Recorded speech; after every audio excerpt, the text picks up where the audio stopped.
kesengajaan, bisa juga dilihat umpamanya sebagai kelalaian. Nah, itu nanti yang menjadi ranahnya hukum pidana itu. Tetapi kalau di jalanan, diskresi itu menurut saya sepenuhnya ada pada pelakunya. Nggak ada perintah suruh menggeleng orang kan, menabrak orang kan nggak ada kan. Sebanyak 7 anggota BRIMOB telah diamankan buntut meninggalnya Afan Kurniawan, pengemudi ojek online yang dilindas kendaraan taktis. 2 di antaranya terindikasi melakukan pelanggaran berat dan terancam dipecat tidak hormat. Lantas, bagaimana proses hukum ini nantinya akan berjalan? Kita akan bahas bersama pakar hukum pidana Abdul Fikar Hajar. Selamat sore, Bang Fikar. Selamat sore. Oke. Baik, sebagai pengantar Bang Fikar, bagaimana Ya, respons Anda ketika pertama kali melihat video kendaraan taktis melindas seorang pengemudi ojek online? ya, saya kira apa namanya, seharusnya meskipun gitu ya, kendaraan taktis itu bagian dari kendaraan dinas gitu ya. Tetapi ketika berjalan di tempat kerumunan orang, harusnya sih lebih berhati-hati gitu Hmm. ya, bahwa dia punya punya apa namanya, prioritas atau punya keutamaan umpamanya untuk melewati dengan membunyikan sirine atau apa gitu ya.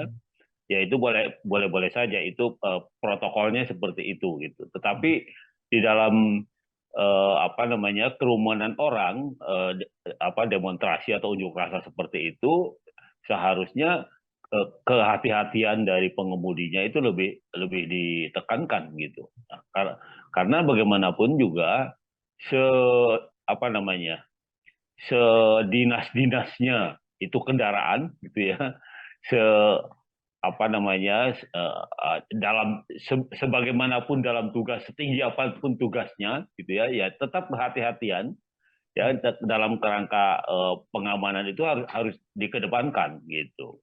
Kecuali dalam keadaan perang, nah itulah soalnya lain. Kalau perang kan dibunuh atau terbunuh, membunuh atau terbunuh kan begitu, iya kan kalau perang. Ini kan dalam keadaan aman sebenarnya, mengamankan masyarakat gitu. Nah karena itu ketika apa sampai melindas orang gitu ya, nah, itu saya kira ini sudah kesalahan fatal gitu. Artinya tidak lagi sepenuhnya menjadi kelalaian. Biasanya orang kan kalau nabrak orang di jalanan ya, di lalu lintas tuh karena kelalaian ya, Hmm. karena kelalaian menyebabkan orang luka, meninggal dan sebagainya gitu ya. Nah, karena kelalaian. Tapi kalau sudah tahu itu kerumunan orang banyak gitu ya, demonstran gitu, kemudian menjalankan kendaraan tidak dengan perkiraan yang seharusnya gitu ya, sehingga kemudian terjadi insiden seperti ini gitu. Nah itu juga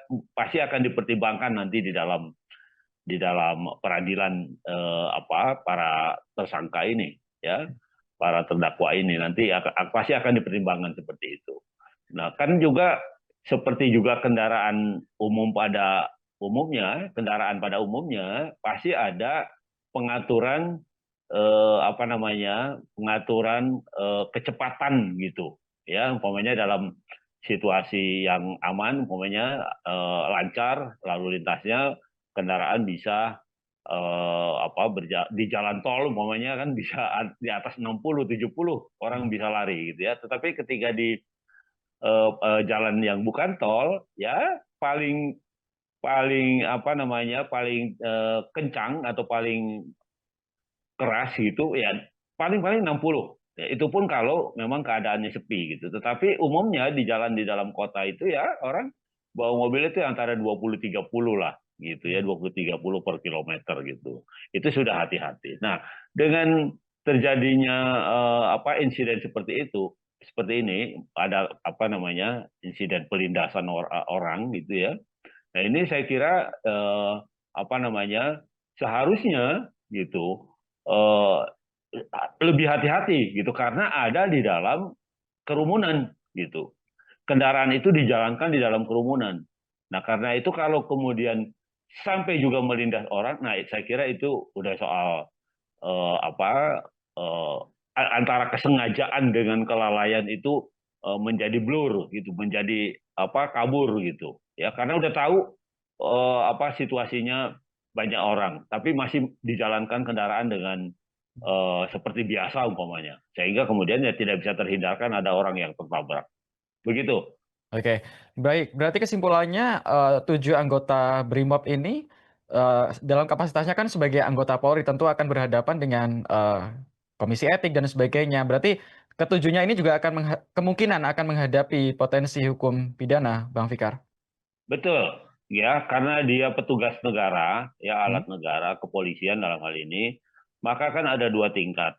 Hmm. Yang pertama di apa namanya diukur atau diuji ya dari konteks profesinya gitu. Apakah dalam profesinya sebagai polisi dia sudah menjalankan etika pekerjaan dengan benar gitu, sudah melakukan tata cara pekerjaan dengan benar ketika mengemudi, ketika apa menjalankan kendaraan apa pada situasi yang seperti itu gitu. Nah, itu yang dinilai oleh peradilan etika gitu. Jadi dalam konteks profesinya sebagai polisi, dia dinilai apakah insiden menabrak orang kemudian mengakibatkan matinya orang itu eh, kelalaian, ya, ketidaksengajaan atau justru kesengajaan.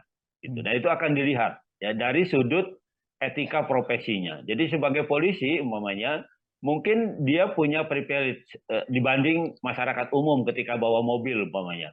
Ketika dia membunyikan sirine di jalanan yang sepi sekalipun orang harus minggir kan begitu, ya kan.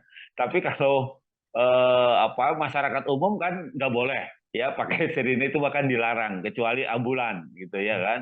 Nah ini juga saya kira dinilai ya. Nah itu yang menjadi ranahnya etika ya ranahnya peradilan etik yang kemarin itu ya yang kemarin apa ada PTDH segala macam itu ya ada diperingatkan dan sebagainya. Nah itu dalam konteks itu dalam konteks profesinya gitu. Tetapi perbuatan ini kan juga punya dimensi lain yaitu dimensi pidana gitu. Ada orang mati gitu, iya kan? Ada orang mati dan kematiannya itu karena ketidakhati-hatian orang lain gitu dan itu pidana gitu ya. Bagaimanapun juga ada kematian yang bisa dilihat peristiwanya itu sebagai kesengajaan, bisa juga dilihat umpamanya sebagai kelalaian. Nah, itu nanti yang menjadi ranahnya hukum pidana itu gitu. Jadi apa namanya? Acuannya tidak etika lagi tetapi hukum pidana. Begitu, Mas. Baik. Lalu dalam hal ini, apakah cukup dengan penindakan dilakukan pada pelaku yang ada di kendaraan taktis saja, Bang Fikar? Atau perintah atasan ini juga bisa menjadi alasan kesalahan dan menjerat atasan juga kalau dari segi hukum pidana? Ya, apa namanya? Kalau melakukan kejahatan dalam pengertian umpamanya menganiaya orang, mengambil barang orang lain, ya, kemudian melakukan pidana yang lain gitu, ya. Nah itu eh, apa namanya peranan perintah itu menjadi signifikan gitu. Hmm. Artinya seorang pelaku itu bisa dikategorikan sebagai pelaku utama atau dia cuma pelaku pembantu gitu. Hmm. Ada pelaku utamanya, umpamanya eh, apa namanya apa dalam tugas-tugas tertentu ya dengan surat tugas umpamanya menjaga keamanan atau menjaga atau melakukan tindakan pada satu momen tertentu ada perintah atasannya. Nah itu 50-50 artinya ada tanggung jawab apa profesi dalam hal ini adalah perintah itu tadi perintah menembak atau perintah mengawasi gitu ya Hmm. atau perintah mengawasi sebenarnya ya perintah mengawasi dan tembak di tempat kalau ada yang melawan umpamanya seperti itu kan. Nah itu menjadi tanggung jawabnya menjadi seimbang antara dia dengan pemberi perintah gitu antara pelaku dengan pemberi perintah. Tetapi kalau di jalanan diskresi itu menurut saya sepenuhnya ada pada pelakunya Oke. gitu. Jadi tidak mengacu lagi pada perintah gitu sebenarnya. Nggak ada perintah suruh menggeleng orang kan, menabrak orang kan nggak ada kan. Menertib apa, menertibkan orang, menjaga keamanan dalam konteks itu kemudian umpamanya mengarahkan orang dan sebagainya. Nah itu iya gitu ya. Itu bisa dalam konteks perintah, tetapi menjalankan kendaraan dengan tidak hati-hati dan kemudian menabrak orang atau menggeleng orang, ya itu menurut saya bukan bagian dari perintah gitu. Ya artinya itu ketidakhati-hatian orang yang diberi perintah. Nah karena itu menurut saya tanggung jawab pidananya tidak bisa dipertanggungjawabkan ke atasan gitu. Karena itu persoalan di lapangan gitu. Apa diskresinya ada pada pelakunya. Ya dia mau hati-hati, mau menggiling atau mau apapun di jalanan, nah itu menjadi tanggung jawabnya gitu. Nah, seperti itu. Jadi menurut saya ini bukan tindak pidana yang bisa apa merupakan yang bisa melibatkan umpamanya orang yang memerintahkan. Karena nggak ada perintah menabrak kan nggak ada pasti, ya kan? Perintah mengamankan mungkin iya gitu. Tetapi ketika mengamankan dalam keadaan ramai, maka diskresi untuk mengambil tindakan seperti apa itu sepenuhnya ada pada pelaksana gitu. Jadi si pemberi perintah nggak bisa disalahkan gitu kalau dia nabrak. Kecuali perintah tembak di tempat bagi mereka yang umpamanya dilihat melawan, nah itu kalau salah tembak, nah itu atasan kena. Karena ada perintahnya tadi, perintah tembak di tempat itu, ya. Tapi ternyata yang ditembak umpamanya orang yang tidak punya salah apa-apa atau yang kelihatannya tidak melawan atau tidak melakukan perbuatan yang melawan hukum gitu. Kemudian salah tembak gitu. Nah, itu tanggung jawab penembaknya.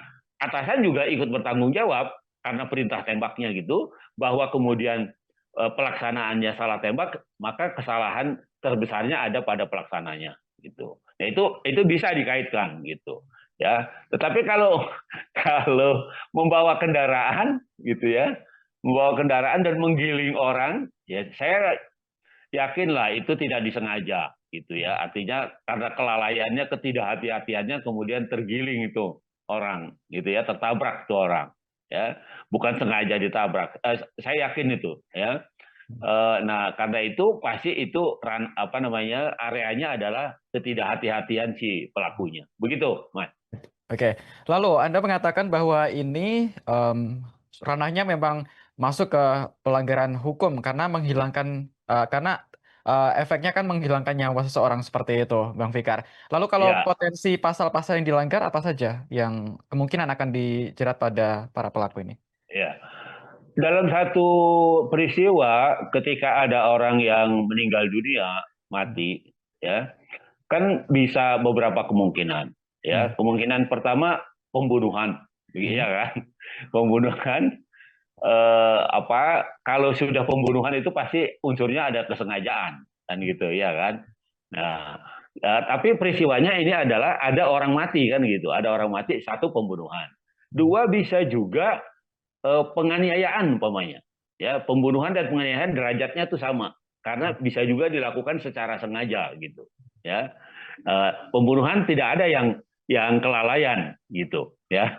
Dia karena namanya pembunuhan gitu. Jadi ada sengaja membunuh gitu ya. Nah, jadi tidak ada unsur kelalaiannya. Nah, tetapi ketika orang ini tertabrak ya itu kan tidak, meskipun orangnya mati, itu kan bukan dikatakan sebagai pembunuhan kan, itu dikatakan sebagai kecelakaan gitu, kecelakaan lalu lintas kan gitu ya kan, meskipun orang yang tertabraknya mati ya, nggak ada terminologi pembunuhan, itu nggak ada, kecuali bisa dibuktikan sebuah mobil sengaja menabrak orang di tengah jalan gitu, lampu terang, bukan lampu eh, alamnya terang, umpamanya jam 12 siang, ada orang sedang menyeberang di jalan raya, dia sengaja lari kencang, kemudian sengaja ditabrak umpamanya. Bisa bisa ada kualifikasi pembunuhan. Tetapi kalau di satu jalan yang apalagi ini ada dalam keramaian kan, dalam keramaian begitu, ya saya kira itu nggak bisa dikualifikasi sebagai pembunuhan. Tapi kelalaian yang menyebabkan kematian orang lain. Jadi karena dia tidak hati-hati mengendarai kendaraannya di dalam situasi yang begitu banyak orang gitu, sehingga kemudian menyenggol dan menyebabkan kematian orang. Jadi itu karena kelalaiannya gitu menyebabkan matinya orang lain. Dalam hal ini umpamanya tersenggol kendaraannya gitu. Jadi ya lebih pada kematian karena kelalaian gitu, bukan sengaja dibunuh gitu ya, bukan sengaja dimatikan. Begitu. Baik.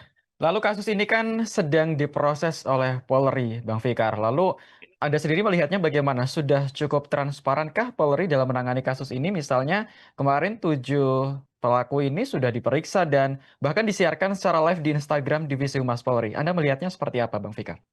Iya, saya kira ini salah satu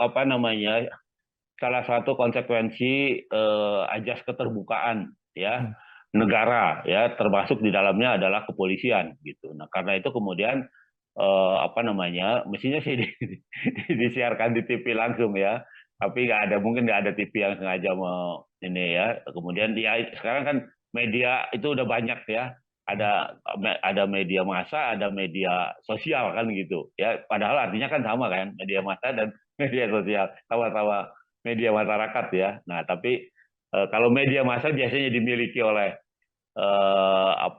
orang tertentu atau perusahaan tertentu, tapi kalau media sosial kan ada di ranah yang bebas gitu. Jadi semua orang bisa menggunakan media itu untuk untuk menyiarkan sebuah peristiwa gitu. Nah, dengan dia siarkan di Instagram secara langsung, saya kira itu sudah membuktikan atau membuktikan keterbukaan dari kepolisian ya. Artinya masyarakat bisa melihat ya, bahkan mengkritisi jalannya pemeriksaan melalui media sosial itu ya, melalui Instagram atau melalui media sosial yang lain umpamanya, bisa masyarakat bisa melihat dan bisa mengkritisi itu gitu. Nah, artinya ini salah satu langkah keterbukaan dari institusi kepolisian ya, kalau harus kita apresiasi ya, harus kita apresiasi walaupun umpamanya ya mestinya sih menurut saya walaupun kecil-kecilan, masing-masing instansi pemerintah itu punya punya semacam stasiun TV gitu ya, punya di TV, sehingga bisa mereka punya YouTube masing-masing, bisa menyiarkan di YouTube-nya masing-masing umpamanya, bisa bisa seperti itu gitu ya. Ini bagian dari keterbukaan terhadap masyarakat gitu. Nah, itu sudah cukup terbuka. Itu satu. Tapi kemarin kan yang diperiksa adalah dalam konteks pelaku itu eh, sebagai orang yang menyandang profesi kepolisian, ya kan? Karena itu yang dilakukan adalah peradilan profesi sebenarnya, gitu ya, peradilan profesi yang hukuman paling beratnya adalah di PTDH, pemberhentian tidak dengan hormat, gitu, atau pecat, gitu. Itu paling tinggi kalau peradilan profesi itu gitu ya, diberhentikan dari profesinya karena dia sudah tidak bisa lagi mengikuti etika profesi dan seterusnya gitu. Nah, tapi itu tidak menghilangkan sifat pidananya gitu ya, artinya meskipun umpamanya di peradilan profesi kepolisian itu ada juga hukuman penahanan umpamanya gitu ya, tetapi juga tidak menghilangkan sifat pidananya. Artinya peradilan pidananya harus tetap jalan karena ada korban ya, ada korban yang mati, yang meninggal dunia. Nah karena itu harus diperiksa ini karena kelalaian atau kesengajaan gitu. Nah itu seperti saya katakan tadi, kalau kesengajaan itu arahnya ke pembunuhan ya. Kalau sengaja sudah tahu ada orang lewat tapi ditabrak juga umpamanya ya, nah, itu kan sengaja menabrak gitu. Nah itu bisa nanti diperiksa punya motif apa gitu, barangkali ada tidak hanya kesal saja, dia tahu itu yang lewat itu yang punya utang sama dia. Oh ini nggak bayar-bayar udah setahun, tabrak aja deh sekalian. Nah bisa seperti itu kan. Tapi itu kalau diperiksa gitu ya. Tapi bisa juga dia kesenggol atau tergiling di belakang karena kelalaiannya. Itu yang akan diperiksa oleh proses pidananya itu gitu. Sehingga dia akan dikenai hukuman gitu ya, dikenai hukuman apakah sebagai sengajaan. Kalau sengajaan itu pasti pasalnya adalah pasal pembunuhan gitu ya. Tapi kalau apa namanya, kalau tidak sengaja pasti pasalnya adalah pasal karena kelalaian yang menyebabkan kematian orang lain, umpamanya seperti itu. Begitu, Mas. Oke, detik ini juga masih berlangsung sidang Komisi Etik Polri Etik. yang dilakukan terhadap dua anggota Brimob yang duduk di paling depan di Rantis saat kejadian, Bang Fikar. Ya, Dan sampai ya, sekarang hasilnya juga masih belum diumumkan karena memang sidangnya digelar secara tertutup begitu. Seandainya nanti dua anggota Brimob ini disanksi PTDH, kemudian juga mendapat hukuman pidana sesuai pasal yang disangkakan, apakah menurut Bang Fikar ini sudah cukup adilkah bagi keluarga korban si Afan Kurniawan yang meninggal karena dilindas kendaraan taktis ya, pribadi ini? ya.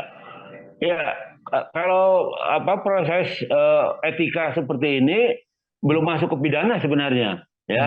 Kalau pidana itu dilakukan di pengadilan gitu kan. Ini kan baru baru internal kepolisian, ya. Betul. Makanya dia lakukan secara tertutup juga. Baru etikanya sebenarnya, Hmm. baru sidang etika profesi gitu. Tapi Hmm. kalau sudah pidana itu di peradilan umum, ya di pengadilan negeri gitu itu ya. Dan itu terbuka, bisa apa namanya, di-cover oleh banyak pihak gitu untuk diketahui oleh secara umum umpamanya seperti itu. Nah, itu belum dilakukan itu. Tetapi secara profesi, ya, secara profesi saya kira masing-masing profesi, terutama profesi kepolisian, ya punya juga aturan main yang apa harus diikuti. Kalau enggak dia kan apa, kepolisian itu salah satu instansi, atau salah satu instansi yang diberikan kewenangan memegang senjata api kan.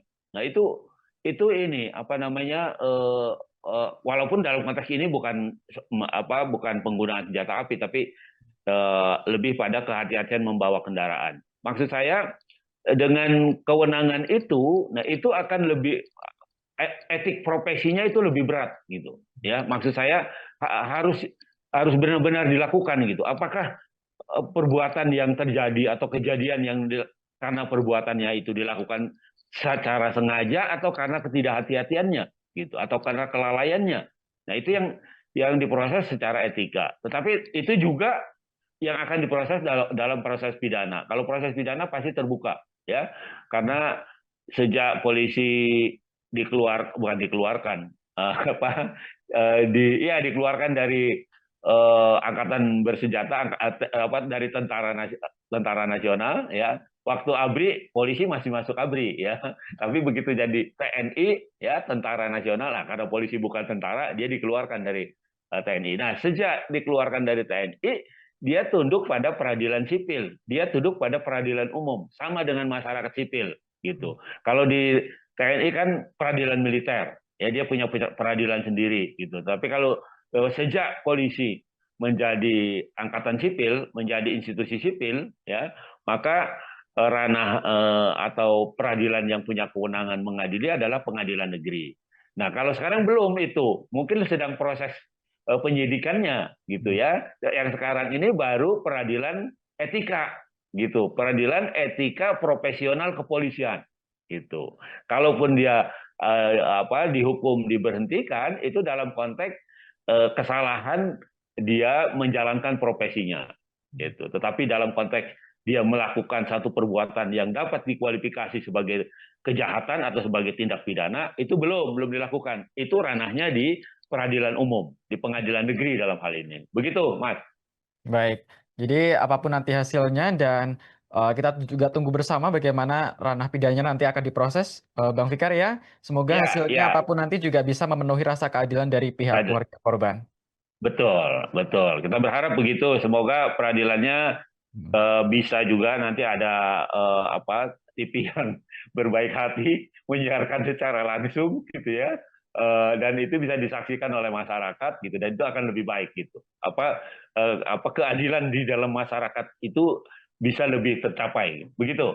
Baik, masih soal polisi dan juga masih soal demo, Bang Fikar. Ini kemarin yang juga sempat viral terkait adanya Ya, insiden gas air mata masuk ke kampus Unpas dan Unisba di Bandung seperti itu. Ini sangat ya, complicated karena kedua pihak ini juga saling apa ya berbeda pendapat bahwa ada yang bilang bahwa gas air mata ini ditembakkan ke arah kampus. Padahal ini kan kampus kan harusnya zona aman seperti itu ya. Terus polisi Iya, juga mengklaim bahwa ini sebenarnya memang ada oknum yang awalnya melemparkan bom molotov ke polisi, akhirnya terjadilah perlawanan hingga akhirnya terjadi tembakan gas air mata. Tapi polisi bilang bahwa tembakan gas air mata ini tidak diarahkan ke kampus, melainkan terbawa angin seperti itu. Kalau Anda melihat ini seperti apa, Bang Fikar? iya. Menurut saya gini, Hmm. polisi itu tugasnya tiga ya. Menurut dasarkan undang-undang kepolisian, Hmm. dia yang pertama itu adalah penjaga keamanan dan ketertiban di dalam masyarakat. Nah, yang kedua dia penegak hukum ya Hmm. sebagai penyidik. Yang ketiga dia pelayan masyarakat. Hmm. Kita dilayani membuat SIM, membuat Hmm. surat kelakuan baik. Nah, dalam konteks peristiwa itu, maka polisi ada dalam keadaan menjalankan fungsinya sebagai apa namanya penanggung jawab keamanan dan ketertiban di dalam masyarakat gitu, Hmm. ya kan? Hmm. Nah, dari terminologinya keamanan dan ketertiban, ya itu sifatnya post factum sebenarnya. Maksud saya menertibkan dan mengamankan ketika tidak tertib dan tidak aman, kan begitu, iya kan? Kalau tertib dan kalau aman, polisi nggak harus ada, gitu loh. Nggak harus masuk, kan begitu. Iya kan? Nah, makanya menjadi pertanyaan, ketika mahasiswa ada di dalam kampus, gitu ya, dan polisi masuk menyerbu ke kampus, nah itu yang menurut saya udah keliru itu. Salah banget lah itu deh. Ya, dari fungsinya sebagai apa namanya penjaga ketertiban dan keamanan, penegak hukum dan bahkan pelayan masyarakat gitu ya, nggak kelihatan di situ dia nyerang, iya kan? Hmm. Penjaga keamanan dan ketertiban itu kan pasif sebenarnya, dia baru aktif ketika ada ketidaktertiban dan ada ketidakamanan gitu. Tapi kalau orang di dalam kampus kan, di luar kan aman dan tertib sebenarnya, iya kan? Hmm. Nah, itu logikanya seperti itu. Jadi apapun alasannya, tidak dibenarkan polisi nyerang ke dalam kampus Hmm. atau ke dalam satu komunitas tertentu. Itu sudah berlebihan, sudah melawan hukum itu kalau menurut saya. Ya Hmm. sudah melakukan pelanggaran berat itu. Ya kalau menyerbu ke dalam kampus karena dia tugasnya pengamanan itu. Hmm. Ya, oh dilempar sama bom molotov dan segala macam. Ya kan menghindar harusnya kan begitu. Hmm. Iya kan? Bukan menyerang balik gitu. Memang dia anak kecil.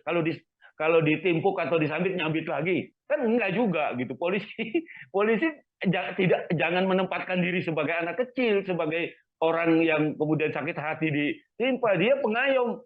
Dia penegak hukum dan pengayom, bahwa melempar apa namanya bom molotov itu satu perbuatan melawan hukum, itu diproses hukum bukan dibalas gitu, Hmm.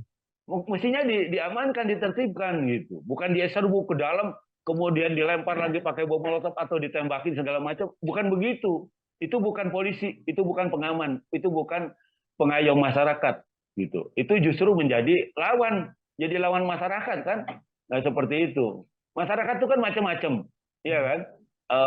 Ya termasuk tingkah mahasiswa seperti itu kan, melempar-lempar apa kaleng, bom molotov, apa segala macam. Itu kan harus dilihat sebagai itu bagian dari masyarakat yang harus dia ayomi, gitu, yang harus dia layani. Nah, kalau ada masyarakat yang melanggar hukum ya proses hukum, jangan Hmm. dibales gitu loh maksud saya. Begitu, Mas.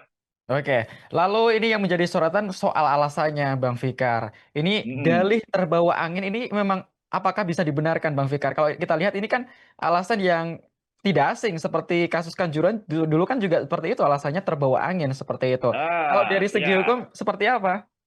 itu alasan yang mengada-ada itu, ya, Hmm.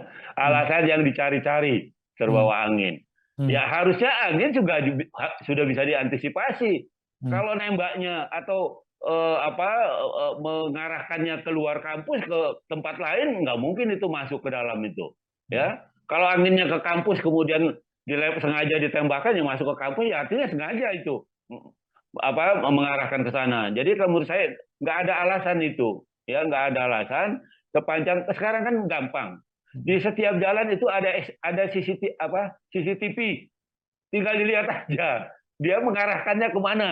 Di jalanan tuh banyak CCTV sekarang, ya Baik. tinggal dilihat itu operatornya, itu penembak penembak itu mengarahkannya kemana. Kalau dia mengarahkannya ke kampus, nah itu artinya alasan keterbawa angin itu tidak valid, gitu. Artinya harus diragukan.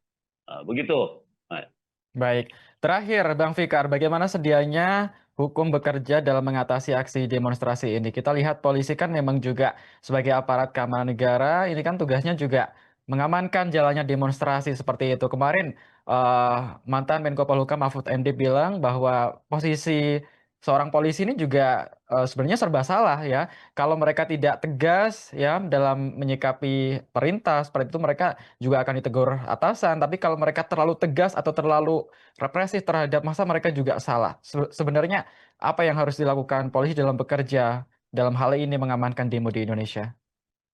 demonstrasi itu hak setiap orang. Hmm, Nah, iya kan? Itu hmm, hak ya, hak mengemukakan pendapat demonstrasi dengan cara demonstrasi itu hak. Tetapi demonstrasi juga harus dilakukan sesuai dengan porsinya. hmm, Kalau demonstrasi umpamanya nyambitin rumah orang, ya bisa ditangkap itu yang nyambit, gitu loh. hmm. Kalau demonstrasi merusak fasilitas umum atau merusak itu bisa diproses hukum yang seperti itu, gitu. Jadi tidak bisa pukul rata, ya. Sepanjang dia demonstrasi membawa apa namanya atribut unjuk rasa berupa poster apa segala macam nggak ada masalah. Tapi ketika dia lempar apa namanya bom molotov, kemudian dia merusak fasilitas umum, nah itu bisa gitu. Itu perbuatan melanggar hukum. Itu ranahnya polisi. Polisi bisa masuk di sana gitu. Nah jadi itu yang harus diawasi itu. Jadi jangan pukul rata setiap yang demonstrasi kemudian dianggap akan merusak juga jangan begitu. Tapi dilihat siapa yang melakukan perusakan itu. Nah, Pak, kan nggak kelihatan itu yang siapa yang melempar. Ya betul gitu. Tapi kan bisa, umpamanya dari barisan yang melempar siapa ya ditangkap aja satu, ditanya kamu kan bisa ditanya siapa saksinya kan bisa dari 2 3 orang umpamanya bisa diketahui siapa sebenarnya yang melemparkan bom molotov atau melemparkan barang ke tempat lain umpamanya. Nah, seperti itu. Nah, jadi menurut saya dalam situasi apapun polisi itu harus bekerja seprofesional mungkin dengan mendasarkan pada itu tadi ya. Kalau dia melakukan pengamanan ya tentu saja tidak agresif kan, tidak dia menyerang umpamanya ke dalam masuk ke dalam kampus dan sebagainya, itu jelas salah itu ya, itu udah kelebihan. Mengamankan itu kan namanya juga mengamankan, itu post factum, artinya ada dulu situasi tidak aman baru diamankan kan begitu, iya kan? Kalau menyerang duluan kemudian diserang balik itu namanya bukan mengamankan, membuat keributan itu namanya, iya kan? Nah itu yang harus disadari itu. Jadi polisi itu mengamankan, ya, mengamankan dan menertibkan gitu. Ketika ada ketidakamanan dan ada ketidaktertiban. Jadi kalau masyarakatnya aman dan tertib, ya nggak boleh diamankan dan ditertibkan, iya kan? Artinya nggak perlu diamankan dan ditertibkan. Artinya harus ada dulu orang yang melanggar hukum, orang yang melakukan perbuatan yang membuat tidak aman, gitu, ya, yang membuat tidak tertib. Nah, baru polisi kemudian boleh. Karena itu saya bilang tugas polisi itu post factum. Tugas polisi itu baru muncul tugas kepolisiannya apa namanya ketika terjadi sebuah peristiwa yang dapat dikualifikasi sebagai peristiwa pidana.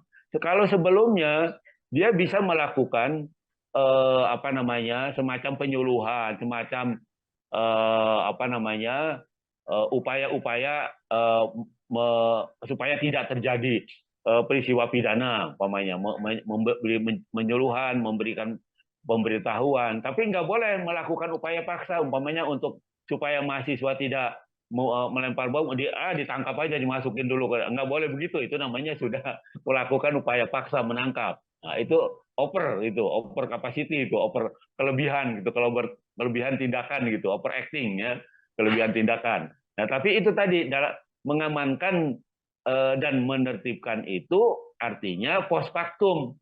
Artinya harus dulu melihat ketidakamanan dan ketidaktertiban, baru dia muncul di atas ketidakamanan dan ketidaktertiban. Begitu, Mas. Baik, kita harap polisi bekerja sebaik mungkin dalam menangani berbagai dugaan pelanggaran ini, Bang Fikar ya. Dan Oke. Khusus Oke, juga untuk kasus meninggalnya Afan Kurniawan, semoga nanti hasil sidang bisa etik menjadi. dan Ya, hasil pidana nanti yang diketok palu oleh hakim juga bisa memberikan rasa keadilan bagi pihak keluarga korban. Terima kasih untuk Bang Fikar, sehat selalu. oke. Baik, kita harap polisi bekerja sebaik mungkin dalam menangani berbagai dugaan pelanggaran ini, Bang Fikar. Dan khusus untuk kasus meninggalnya Alvan, semoga hasil sidang etik dan pidana nanti juga bisa memberikan rasa keadilan bagi keluarga korban. Terima kasih untuk Bang Fikar, sehat selalu. Dan kepada pemirsa yang menonton tayangan ini, ingat bahwa setiap warga negara berhak menyuarakan aspirasinya. Namun, tindakan anarkisme apalagi penjarahan tentu tidak bisa dibenarkan. Semoga lekas pulih Indonesia dan cepat membaik. Saya Agung Laksono, mewakili kerabat kerja yang bertugas pamit undur diri. Terima kasih dan sampai jumpa. Download Tribun X sekarang, menghadirkan lokal menjadi Indonesia.